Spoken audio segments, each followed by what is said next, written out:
उत्तर प्रदेश में इंस्टीट्यूट के मैनेजमेंट कोटे से जिन लोगों को नौकरियां मिली है उनको एक बड़ा झटका लग सकता है, क्योंकि सुप्रीम कोर्ट ने साल 2012 से लेकर अब तक की जो नियुक्तियां हुई हैं उन नियुक्तियों को एक तरीके से रद्द कर दिया है, क्योंकि अब इन सभी लोगों को लिखित तौर पर परीक्षा देनी होगी।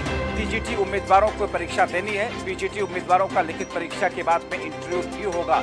यानी कि ऐसे में इन तमाम लोग जो कि अब लिखित परीक्षा में शामिल होंगे, जो कि पिछले 20 सालों से नौकरियां कर रहे हैं, अगर वो लोग पास कर जाते हैं तो फिर उनकी नौकरी बहाल रहेगी, लेकिन अगर वो लोग इस परीक्षा में फेल करते हैं तो फिर उसके बाद में उनकी नौकरी वहां पर खत्म समझी जाएगी।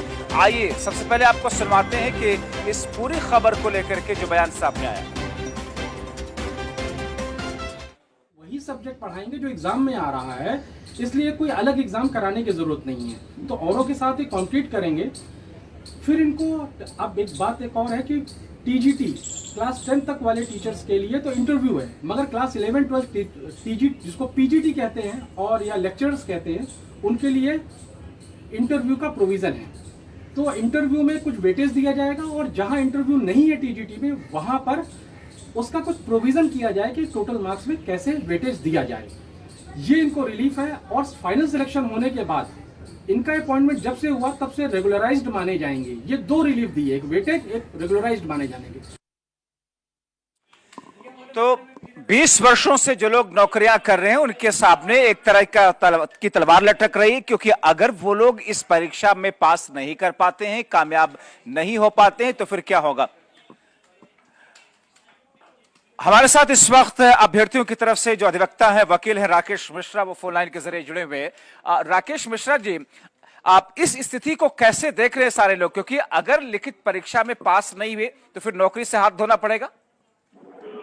हाँ, कोर्ट का जजमेंट कुछ ऐसा ही है जी। और कि आपको देखिए, इसमें सबसे बड़ा पहलू क्या था कि जो मैनेजमेंट ने अपॉइंटमेंट किया था वो एडहॉक सीटों पर किया था। जी।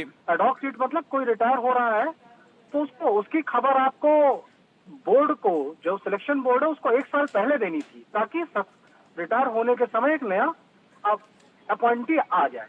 अब हुआ क्या, मैनेजमेंट के पास ऐसी अपॉइंटमेंट की पावर सन 2000 से नहीं थी, और एक पावर थी कि किसी की डेथ हो जाए तो 9 महीने के लिए, मैक्सिमम 11 महीने के लिए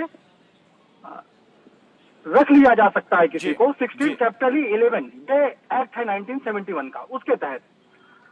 अब इसी का यूज करते हुए यूज कहीं और करना था, मैनेजमेंट ने कहीं और यूज कर लिया। ये लैकुना था जिसको जस्टिस डी.वाई. चंद्रचूड़ ने इलाहाबाद हाईकोर्ट के चीफ जस्टिस रहते हुए सारे अपॉइंटमेंट्स उसी समय ही कैंसिल कर दिए थे। सुप्रीम कोर्ट ने इसको स्टे कर दिया और कुछ रास्ता निकालने की कोशिश की, रेगुलराइजेशन की कोशिश की, सरकार नहीं मानी, और उसके बाद एक अलग एग्जाम कराने की कोशिश की जिसमें सरकार राजी नहीं हुई। अल्टीमेटली कोर्ट के पास कोई रास्ता नहीं था, तो उन्होंने अपने आर्टिकल 142 का इस्तेमाल करते हुए सिर्फ इनको पास होने के बाद रेगुलराइजेशन देने की बात कही है, और साथ में इनको वेटेज दिया जाएगा इंटरव्यू के बराबर। एक में चूंकि लेक्चरर में इंटरव्यू होता है और टीजीटी में इंटरव्यू नहीं होता, यानी कि एक वेटेज ये भी मिलेगा कि अगर ये लोग परीक्षा पास कर जाते हैं तो ये सारे के सारे लोग रेगुलर हो जाएंगे। हाँ, परीक्षा पास करने के बाद तो इंटरव्यू में वेटेज है या उसके जैसा कोई वेटेज है, तो सारा दारोमदार रिटर्न परीक्षा का है। चलिए, बहुत शुक्रिया इन तमाम जानकारी के लिए और R9 टीवी पर जुड़ करके इसे तफसील से आसान भाषा में दर्शकों तक पहुंचाने के लिए।